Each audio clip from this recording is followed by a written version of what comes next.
오늘 여러분께 들려드릴 이야기는 깊은 산 원적산에서 벌어진 봄날의 놀라운 만남입니다. 지금부터 조선시대의 어느 날 평범해 보이는 여인네들이 겪었던 생명과의 경계, 그 이야기를 들려드리겠습니다.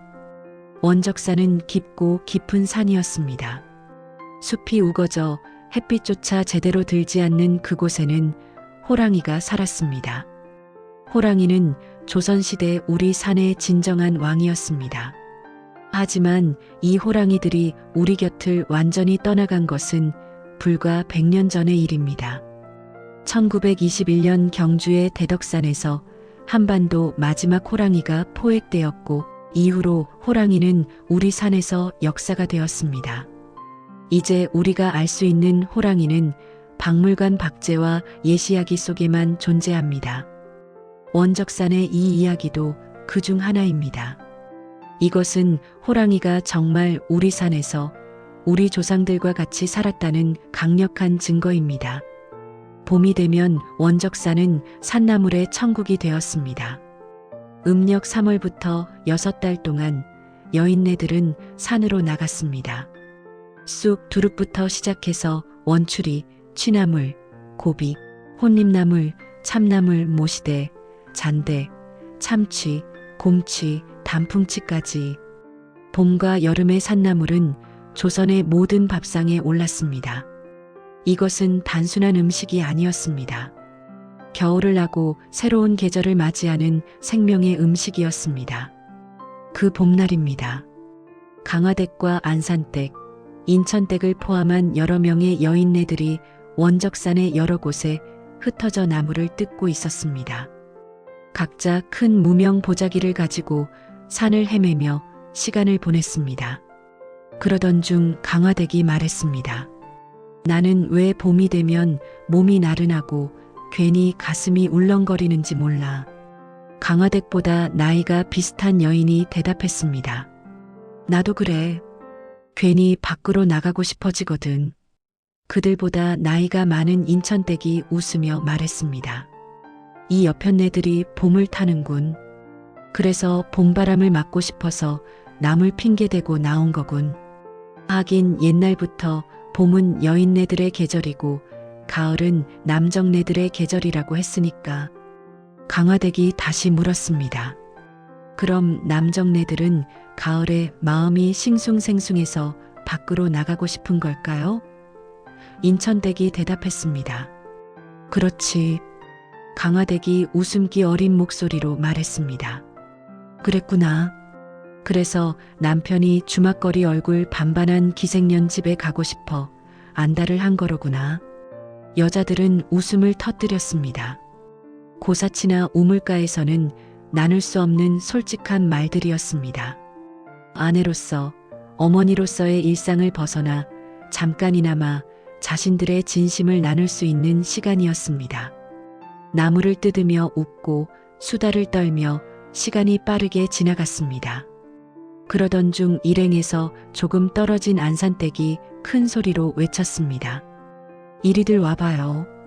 여기 원추리가 지천으로 많아요. 여인네들은 모두 그쪽으로 모여들었습니다. 집채만한 커다란 바위 앞에서 원추리가 무성하게 자라고 있었습니다. 원추리는 조선시대 모든 집의 밥상에 올랐던 귀한 나물입니다.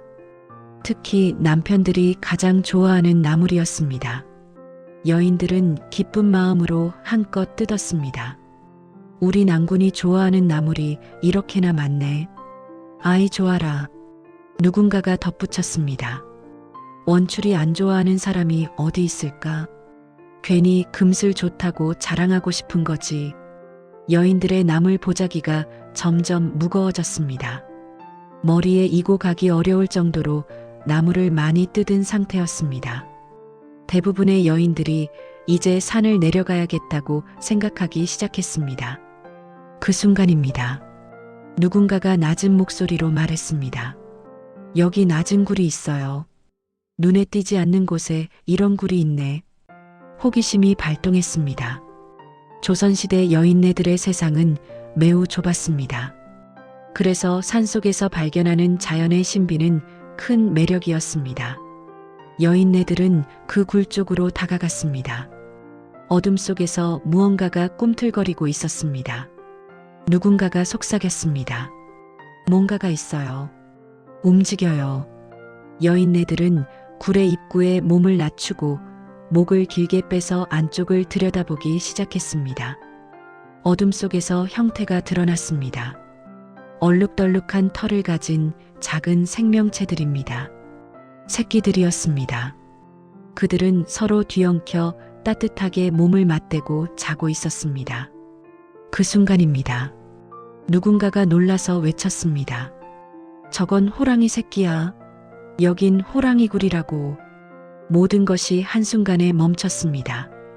여인네들의 얼굴이 창백해졌습니다. 호랑이. 그것은 조선시대 사람들에게 가장 무서운 존재였습니다. 호안 기록에 따르면 해마다 수백 명의 사람들이 호랑이에게 피해를 입었습니다. 그것은 현실의 공포였습니다. 여인네들의 본능이 작동했습니다. 즉각적이고 절박했습니다. 남을 보따리고 의지할 것이고 생각할 시간도 없었습니다.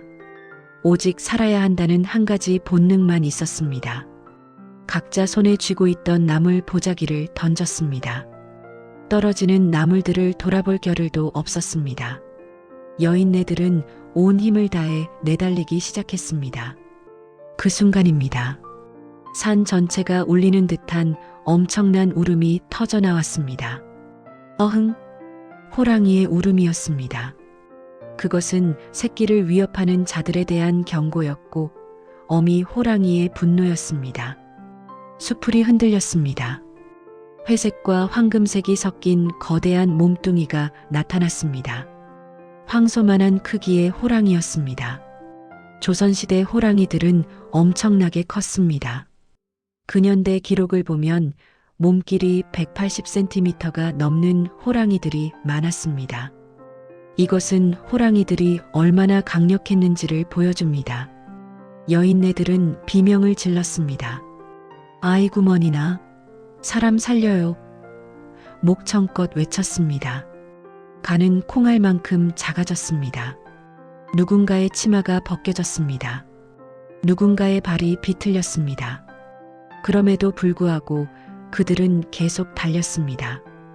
호랑이는 몇 번 더 크게 포효했습니다. 위협하는 듯한 울음이었습니다. 하지만 기적이 일어났습니다. 호랑이는 여인네들을 쫓지 않았습니다. 산속의 공포가 현실이 되지 않았습니다. 호랑이는 자신의 새끼들이 있는 곳으로 돌아갔습니다. 여인네들은 간신히 마을 어귀에 도달했습니다. 기진맥진한 몸으로 길바닥에 털썩털썩 주저앉았습니다. 숨을 몰아쉬었습니다. 죽음에 가까운 극심한 공포에서 간신히 벗어난 것이었습니다. 아이고, 10년 감수했네. 아이고, 나는 저승 문고리까지 잡아보고 온 기분이에요. 그들은 살아나온 현실을 서서히 받아들이고 있었습니다. 그러던 중 강화댁이 갸우뚱했습니다. 한 가지 이상한 것을 깨달았기 때문입니다. 이상한 일이에요. 새끼를 가진 호랑이가 왜 우리를 물어다 새끼들에게 먹이로 주지 않았을까요? 모두가 침묵했습니다. 그 질문에 대한 대답이 나올 리 없었습니다. 호랑이의 마음을 누가 알겠습니까? 그러나 마침내 누군가가 대답하려고 했습니다. 가장 호랑이에 가까웠던 안산댁이었습니다. 그녀만이 명확히 그것을 볼 수 있었기 때문입니다. 안산댁은 손등으로 눈물을 닦으며 말했습니다. 어미 호랑이가 송아지 한 마리를 물고 있었어요. 모두가 안산댁을 바라보았습니다. 어미 호랑이는 새끼들을 위해 송아지를 사냥해 왔던 거였어요. 그런데 우리가 갑자기 나타난 거 있지요. 호랑이는 그 송아지를 물고 있었어요. 그게 새끼들의 밥이라는 걸 알고 있었던 거예요. 만약 송아지를 물어오지 못했다면 호랑이는 우리를 물어다 새끼들에게 줬을 거예요. 그런데 호랑이는 이미 먹이를 가지고 있었던 거야. 그래서 우리를 놔준 거예요. 여인네들은 그 말을 듣고 소름이 끼쳤습니다. 그것은 단순한 운의 문제가 아니었습니다. 그것은 삶과 죽음의 경계에서 일어난 무언가였습니다. 호랑이는 배가 고파서 위협했던 것이 아니었습니다. 호랑이는 자신의 새끼들의 생명을 지키기 위해 움직였던 것입니다. 호랑이는 이미 필요한 먹이를 가지고 있었습니다. 그래서 자신에게 필요하지 않은 생명을 빼앗지 않았던 것입니다. 여인네들이 깨달은 것이 있습니다. 그것은 공포 너머의 이해였습니다. 호랑이는 무자비한 살인자가 아니었습니다. 호랑이는 자신의 가족을 지키는 모성애와 생존 본능으로 움직이는 한 생명이었습니다. 호랑이가 자신들을 놔준 것은 호랑이가 자신의 필요를 넘어선 선택을 했다는 뜻이었습니다. 그래서일까요? 이때부터 근방 마을 사람들은 호랑이가 무서워서 더 이상 원적산으로 산나물을 뜯으러 가지 않았습니다.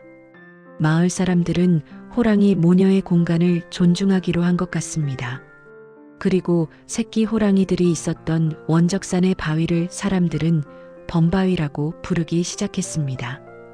범이란 호랑이를 의미하는 우리 조상들의 말입니다. 그 이름은 이제까지 이어져 내려왔습니다. 시간이 흘렀습니다. 조선시대는 지나갔습니다. 근대가 왔습니다. 역사의 급류 속에서 많은 것들이 변했습니다. 원적산의 호랑이 모녀도 그 파도를 피하지 못했을 것입니다. 일제강점기에 들어서면서 한반도의 모든 큰 맹수를 제거하는 계획이 시작되었습니다.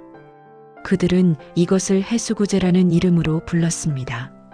1915년부터 1942년까지 약 27년 동안 무려 141마리의 호랑이가 포획되었습니다.